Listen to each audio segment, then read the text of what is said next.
Começa agora mais um programa Diálogos no Espaço Democrático, que é a Fundação para Estudos e Formação Política do Partido Social Democrático, o PSD. Hoje, em função da recente tragédia causada por um adolescente de 13 anos de idade em uma escola pública de São Paulo, nós vamos conversar sobre a psicopatia em jovens e adultos, tentando entender o problema. A nossa entrevistada é a doutora Hilda Morana, médica psiquiatra, perita do Instituto de Medicina Social e Criminologia de São Paulo, com ampla experiência na área de psiquiatria forense. Ela é fundadora do Ambulatório de Transtornos da Personalidade do Instituto de Psiquiatria do Hospital das Clínicas, da Faculdade de Medicina da Universidade de São Paulo. Doutora Hilda Morana, seja muito bem-vinda ao Espaço Democrático. Muito obrigada, eu agradeço muito o convite, um prazer estar com vocês. Alegria nossa, doutora. Participam conosco deste diálogo os seguintes consultores do Espaço Democrático: Hélio Michelini Pelais Neto, empresário da área de saúde mental, salve Hélio, e o sociólogo Túlio Kahn. Além dele, o presidente da Fundação Casa e ex-juiz de menores, João Veríssimo, que nos enviou uma pergunta online. Doutora Aida, eu queria começar a nossa conversa por uma questão que me parece que está na preocupação de tanta gente a essa altura, né? Como é possível identificar uma criança ou adolescente com psicopatia para prevenir ataques violentos como esse que ocorreu nessa escola aqui de São Paulo? Em primeiro lugar, Sérgio, a gente não chama o adolescente de psicopata porque só depois que ele fizer 18 anos. Até ele fazer 18 anos, a gente chama de transtorno de conduta. E isso não é uma mera causalidade. O problema é que dos 17 aos 25 anos, ocorre uma mudança no cérebro, ocorre a chamada poda sináptica. Então, essa poda acontecendo porque ele vai sair da fase da adolescência para a fase de adulto jovem. E aí o cérebro se modifica, que não precisa mais daquelas ligações que eram importantes na adolescência. Agora o cérebro chama poda sináptica, que é tipo uma poda de árvore. A circuitaria cerebral ela é podada para ele viver a vida adulta. E você vê com muita frequência mães falando: meu filho foi um delinquente até 17 anos. Depois conheceu uma namorada, a culpa é sempre da namorada. Conheceu uma namorada, resolveu fazer faculdade, arrumou um emprego e daí para frente ele se arrumou na vida. Porque teve a poda e a poda mudou o cérebro. Mas não são todos. Muitos têm a poda, eram delinquentes e continuam delinquentes. Aí sim são os verdadeiros psicopatas. Mas então a gente chama de transtorno de conduta. E esses transtornos de conduta, como reconhecer?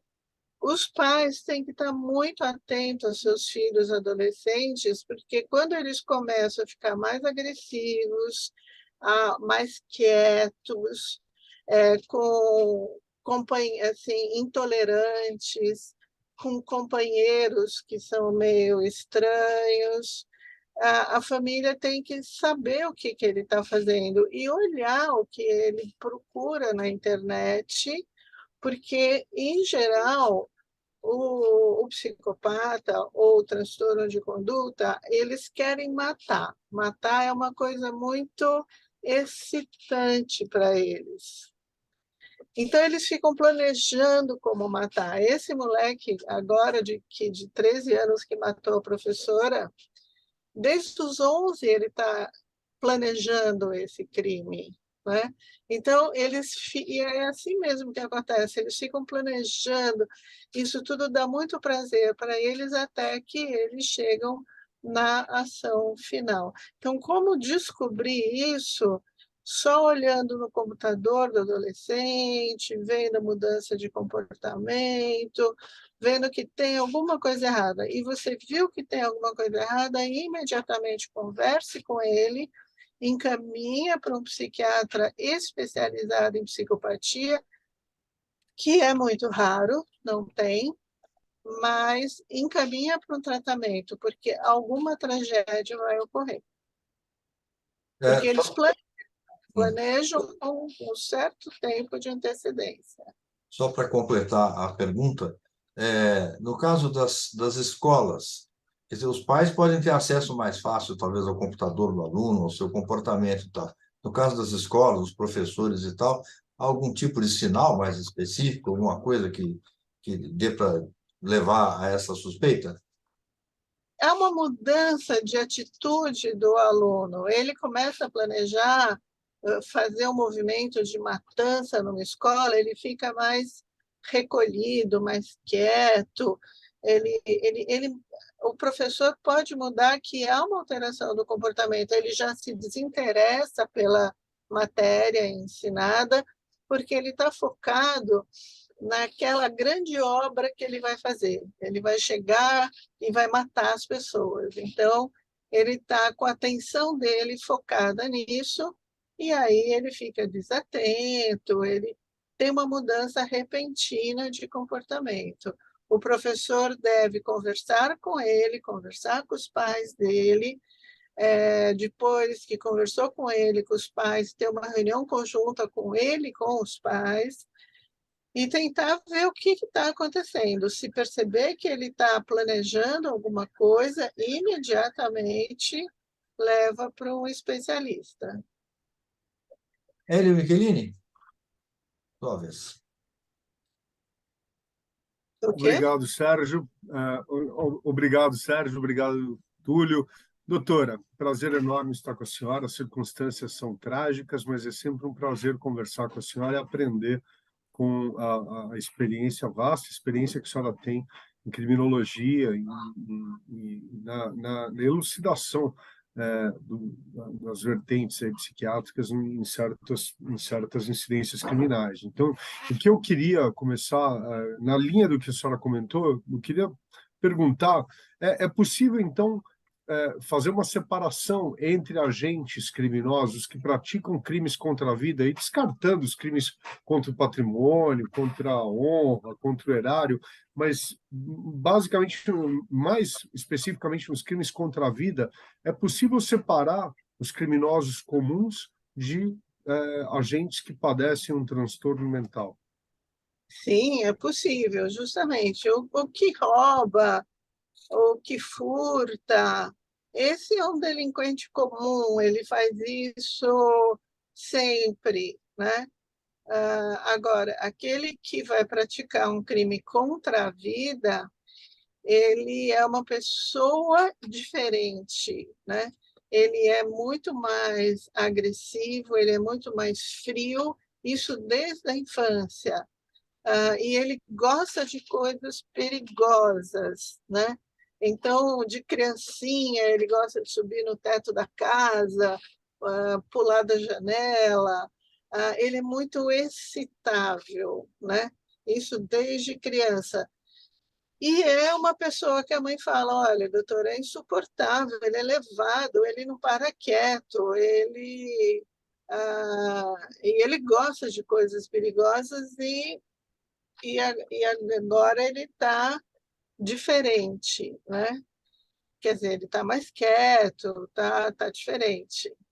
Então, esse é o cara frio que vai cometer crime contra a vida, porque só o futuro psicopata é que vai matar. Esse adolescente provavelmente é um futuro psicopata que vai sempre matar, né? Ele vai sempre ser um sujeito muito perigoso para a sociedade. É possível, sim, porque o cara que rouba, que furta, que pratica crimes menores, ele não tem essa frieza de comportamento, ele não tem essa excitabilidade, ele faz isso porque ele é um delinquente comum mesmo. Perfeito. Túlio Campos, por favor, sua pergunta. Doutora Hilda, prazer revê-la. Igualmente, Túlio. Eu lembro, acho que já faz uns 25 anos, mais ou menos, quando nos conhecemos, tive a Sim, oportunidade de participar como suplente, né, na sua banca de doutorado. Foi aquela tese de validação daquele instrumento, o PCL-RER, aqui no Brasil. Pô, muito interessante, e eu não lembro exatamente o número, mas eu lembro que a incidência que a senhora descobriu de transtorno mental no sistema prisional adulto era muito grande, né? A gente ficou assim impressionado. Uhum.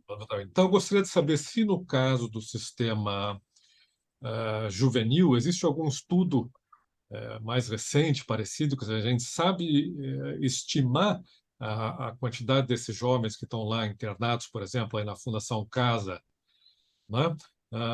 Que tem problemas de transtorno mental mais sério. Então, os trabalhos falam em 16%, mais ou menos. Num presídio de adultos, você tem 20% que são psicopatas, né? Na infância e juventude, você tem mais ou menos 16%, mas não tem nenhum trabalho mais recente que avalia essa proporção. Então, a porcentagem é por aí, 16% ou 20% de transtornos graves da personalidade, né? E o PCLR, que é o Psychopathy Checklist, deveria ser aplicado tanto nos juvenis quanto nos adultos, para a gente ter uma precisão desses dados, né? E a gente não tem isso, a gente não conseguiu até hoje uma aplicação regular desses dados, embora eu já tenha dado curso para as psicólogas do sistema penitenciário. O PCLR ainda é muito aplicado, mas não de uma forma sistemática. Quer dizer, a gente sabe desses números porque algum acadêmico fez uma pesquisa ad hoc, quer dizer, não é uma política pública sistemática o acompanhamento desses casos no sistema, nem juvenil nem adulto. Nem juvenil, nem adulto. Se estima que é uma estimação só, não tem uma como você é um sociólogo, um super estatístico da criminalidade, trabalha, não tem nenhum trabalho assim, à sua altura para poder fechar a questão. Mas se estima realmente que 20% dos adultos e 16% das crianças, dos juvenis, né? Isso é muito elevado comparado com outros locais ou é mais ou menos Assim, é mundial, compatível? é um dado universal, né? É um dado universal. Então, assim, se estima que em cadeias de adulto, 20% sejam psicopatas. Em cadeias de menores, que 16%. Mas, nos outros países, você tem cadeia de psicopata, o que é muito importante, né? Tanto para os menores quanto para os adultos. Porque o psicopata, mesmo esse moleque agora na FEBEM, ele vai destruir a FEBEM, porque ele manipula demais, que é próprio da psicopatia ou do transtorno grave de conduta, ele manipula as pessoas, ele não trabalha, ele não estuda, ele não tem uma vida coerente, ele atrapalha o desenvolvimento dos outros. E isso o mundo civilizado sabe, por isso construíram cadeias para psicopatas, né? E porque um psicopata numa cadeia com delinquente comum, com um cara que roubou, que furtou, que assaltou, esse cara, ele não é um psicopata. Ele tem um transtorno da personalidade, mas ele não é um psicopata. O psicopata mata. E ele é muito hostil, então ele vira para o que é um delinquente comum, que assaltou, roubou, fala, olha aqui, você vai lá e mata aquele cara, porque senão eu te mato. O que você faz? Você vai lá e mata o cara. Só que daí a tua cadeia, que ia ser de 2 anos, vai para 20. E aí o Brasil é o terceiro país que mais presos tem no mundo. Por quê? Porque tem psicopata misturado com delinquente comum. Entendeu?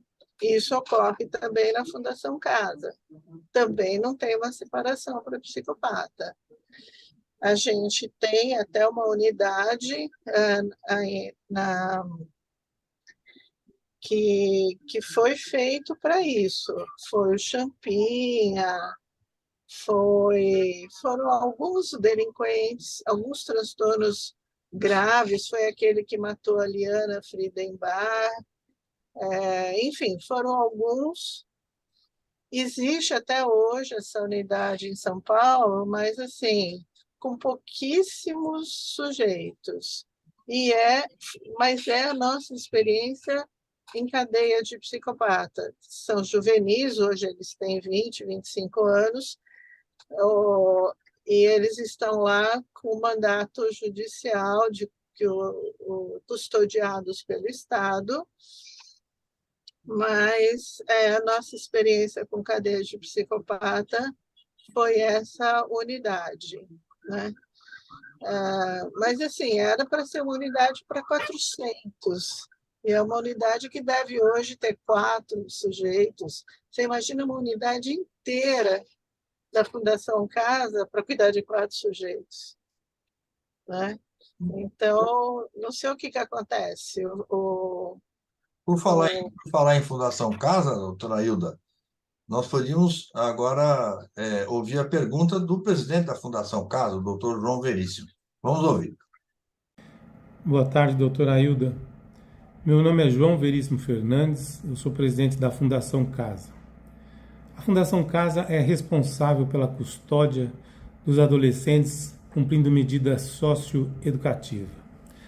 A minha pergunta é: um adolescente com transtorno de personalidade, ele tem consciência de que ele está ali cumprindo esta medida socioeducativa que lhe foi imposta pelo Estado? Eles têm consciência que eles estão ali pelo que eles fizeram?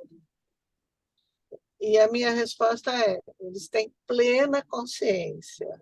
Eles sabem o que fazem, mas eles são incapazes de deixar de fazer, porque a personalidade deles tem um problema muito sério, que é um problema de caráter. Então, o que é caráter? Caráter é o quanto eu respeito o outro. E eles nascem sem caráter, ou seja, eles não respeitam ninguém, o outro só existe para ser manipulado, né? E eles têm uma necessidade de fazer coisas que aborreçam o outro, que judiem do outro. Eles têm uma crueldade inata, né? Porque eles não têm o caráter. E isso é genético, eles herdam essa condição. E quando adultos, depois dos 18 anos, você faz um exame de imagem, um PET scan, e você vê uma alteração cerebral frontal imensa. Ou seja, eles têm uma parte do cérebro que não funciona. Então, não adianta você dar educação, não adianta você dar religião, não adianta você punir, não adianta você tratar bem, que já fizeram essas experiências. Ele não tem o software. É a mesma coisa que você querer fazer uma planilha do Excel e o teu computador não tem Excel, ele não vai fazer. Então, não adianta você... Ele tem um defeito, ele tem uma área cerebral que não funciona, que é a área do caráter. Então, o que você tem que fazer? Você tem que colocá-lo numa unidade com seus pares, uma unidade de psicopata. Porque, junto com os outros criminosos que não são psicopatas, são delinquentes, mas não são psicopatas, eles fazem com que aqueles 80% não se recuperem. 80% deixa de se recuperar porque tem 20% de psicopata mandando na vida deles. E não tem como não obedecer, porque senão você morre, né? E os países, sabendo disso, fizeram cadeias de psicopata, ou seja, os 80% voltam para a sociedade.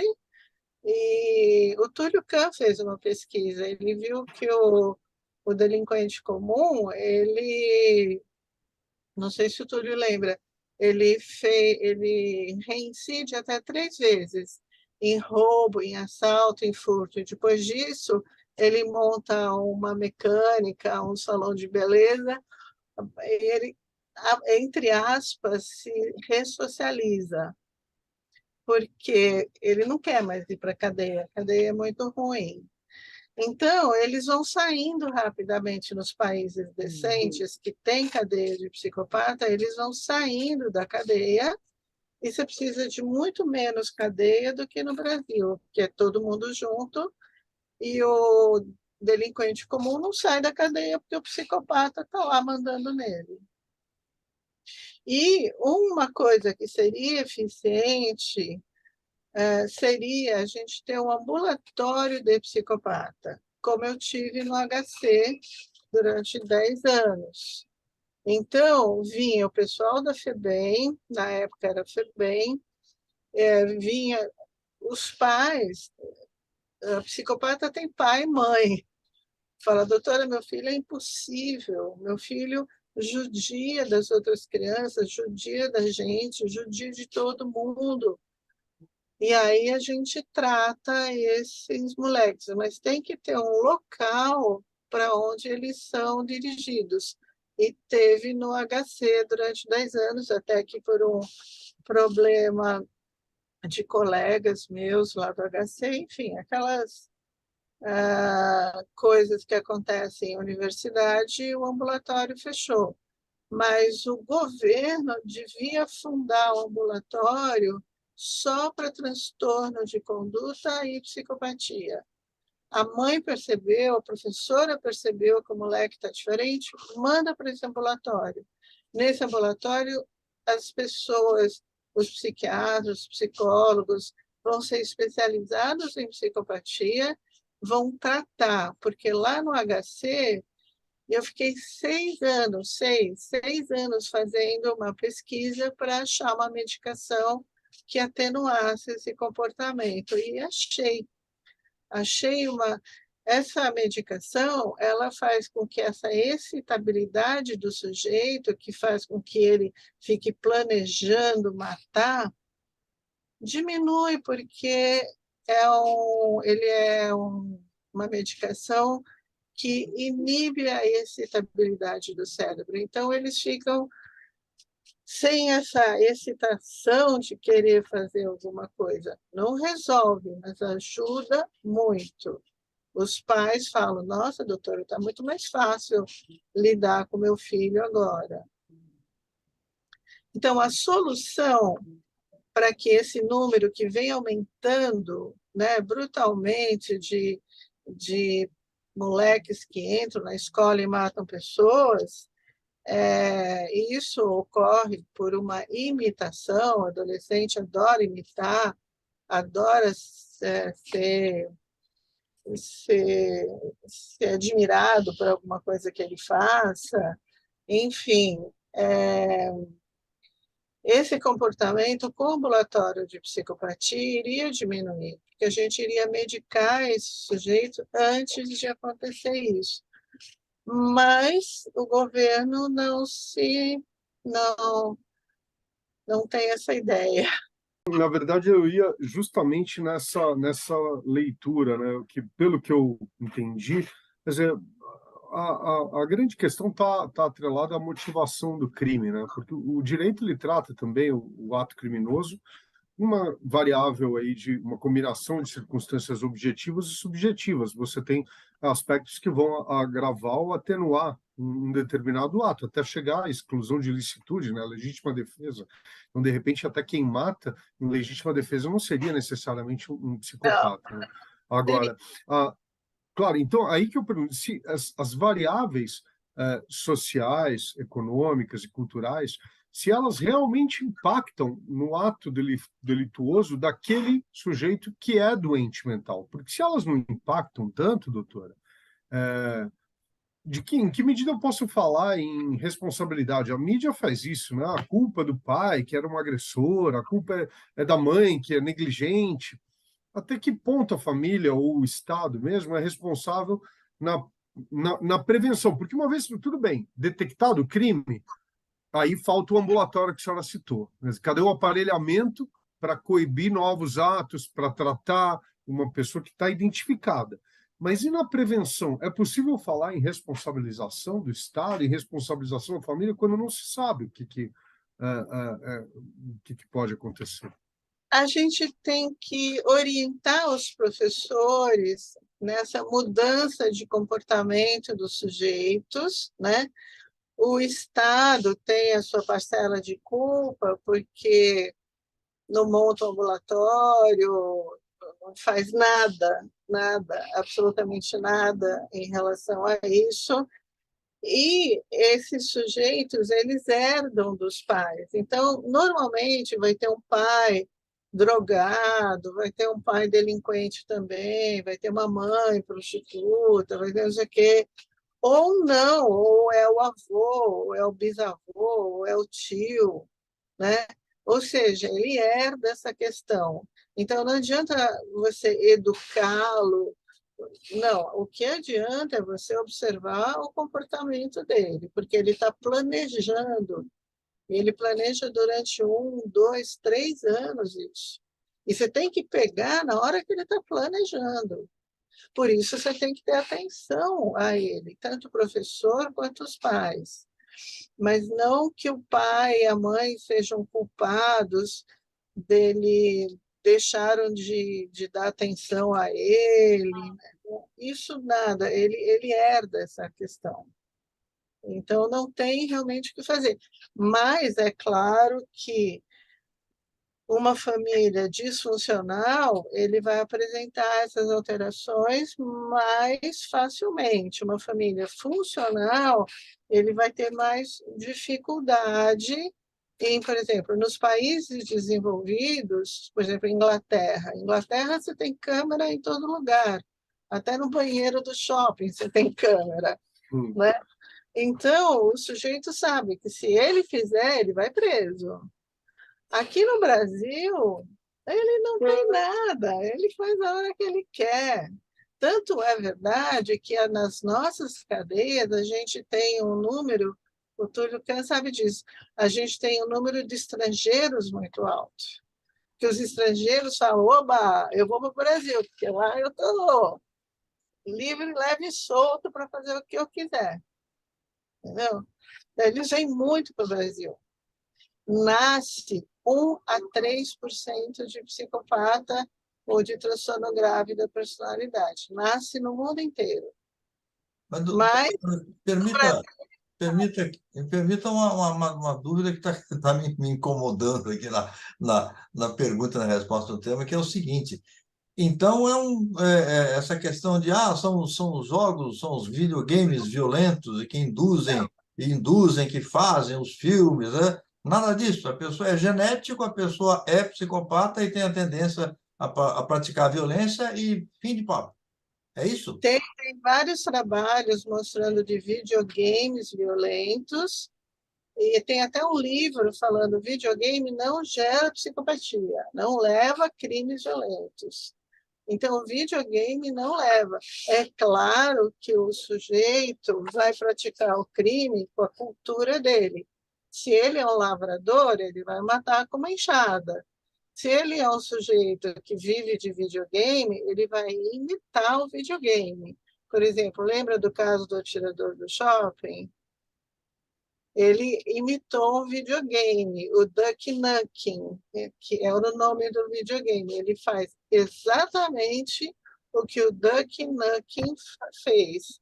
O Duck Nukem matava alienígenas, né? No cinema, no bonito, e ele vai fazer exatamente a mesma coisa.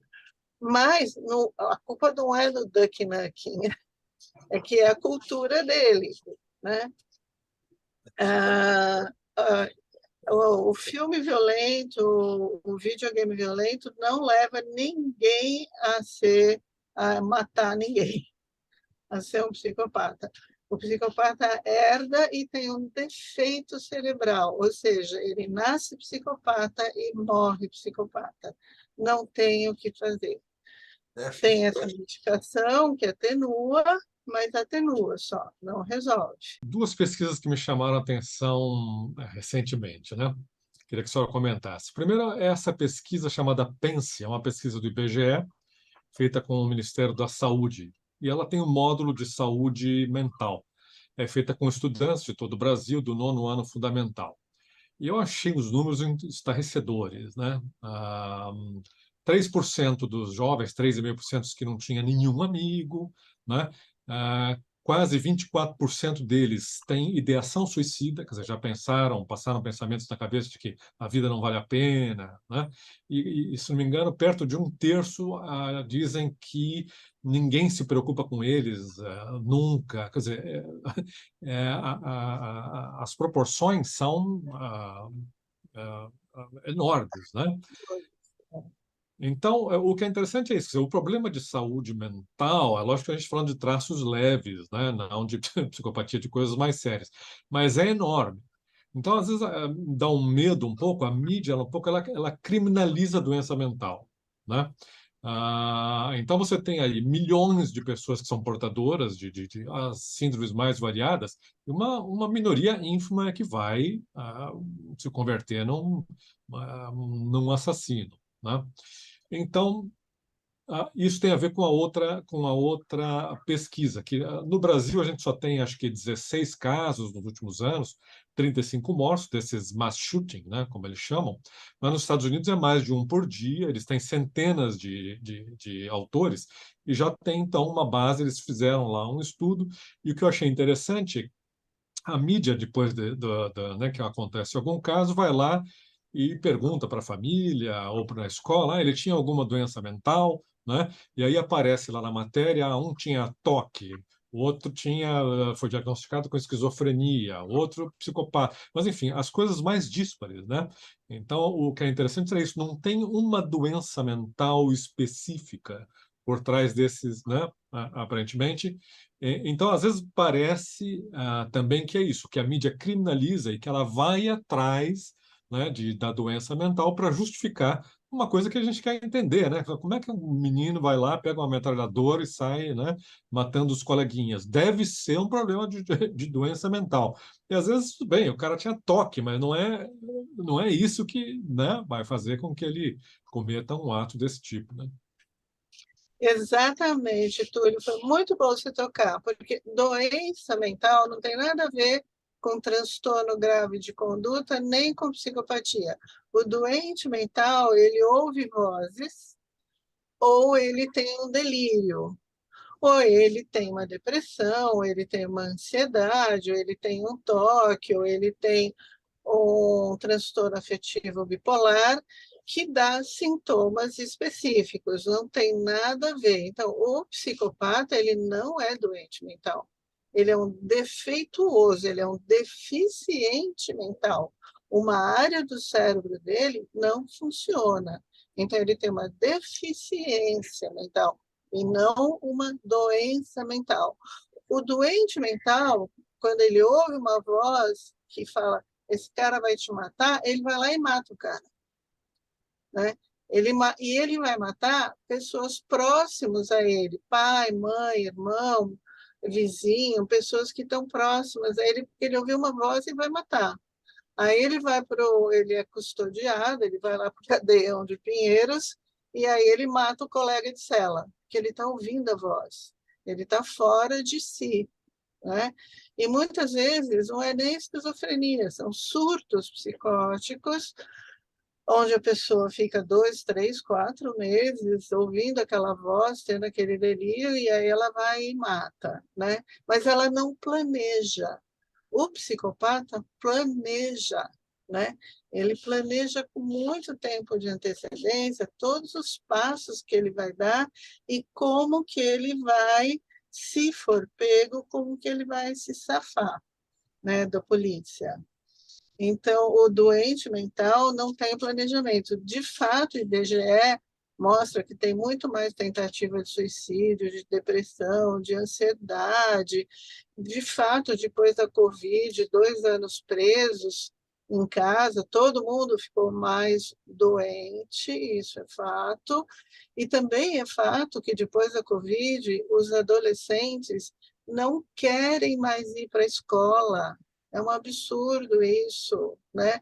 Não vão para a escola, eles são eles nem querem trabalhar, nem querem estudar. Eles ficam o dia inteiro em casa jogando no computador, enfim, sem fazer nada. Isso também é uma atitude que o Estado tem que se mobilizar, porque sem estudo, o que o cara vai ser, né? A gente já perdeu praticamente 2 gerações, os nossos filhos e os nossos netos estão muito mal, né?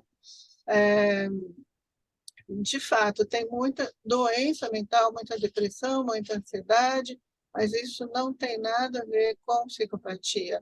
E o doente mental, quando é doente, que delira, alucina, ele vai e mata rapidamente alguém da família, naquele momento, né? E depois ele sai do surto, ele fala, eu ouvia vozes, eu pensava isso, porque quando ele sai do surto, ele sai com a personalidade dele íntegra, totalmente íntegra, né? E ele lembra do que ele ouvia, do que ele falava e tal. Mas não tem nada a ver com psicopatia, essa história do IBGE. Tem a ver, sim, com recursos que o Estado tem que usar, porque as pessoas estão se matando mais, estão com mais depressão, com mais ansiedade.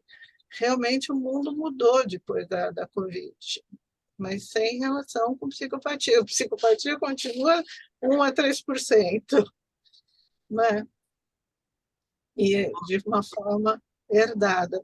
A maioria dos meus pacientes são adotados, porque quem deixa uma criança para adotar, porque já vem de uma família disfuncional, né?